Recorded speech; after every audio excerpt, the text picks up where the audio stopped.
सूर्य मावळला होता. त्याचा किंचित प्रकाश पश्चिमेच्या किनारीवर राहून गेल्यामुळे एक गुलाबी दांडोटी पसरली होती. त्याखाली लख्ख पोलादी रंग दिसत होता. तिथं ती सूर्य बुडाल्याची खूण उमटली होती. बाकी अंधाराची चढाई सर्व जग तो खोरा व्यापित होता. वारणेपासून कृष्णेपर्यंतचा तो सलग सुपीक प्रदेश अंधकारमय होत होता. सूर्याने सर्व कलांनी जग जितकं लखलखीत केलं तितकंच अंधार काळं करू लागला.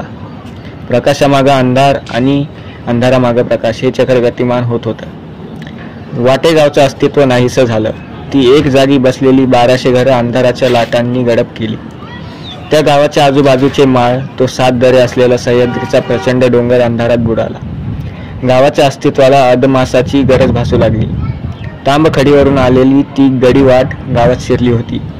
ती विष्णुपंत कुलकर्ण्यांच्या भव्य वाड्यापासून चावडीकडे वळून मग शंकरराव पाटलाच्या वाड्याला वळसा घालून महारांच्या थळात सरळ झाली होती.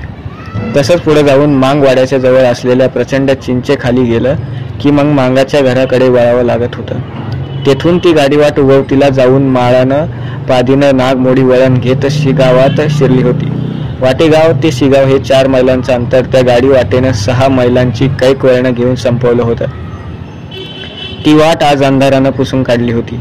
हळूहळू पावसाळी वारं उठलं आणि भन्नाट धावत सुटलं. आकाशात काळ्या ढगांनी गर्दी केली. पाण्यात मासा पोहावा तशी ढगात वीज सळसळू लागली.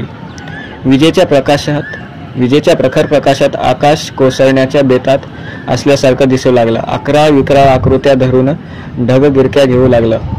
वारा त्या ढगांना चेंडूप्रमाणे टेपलू लागला.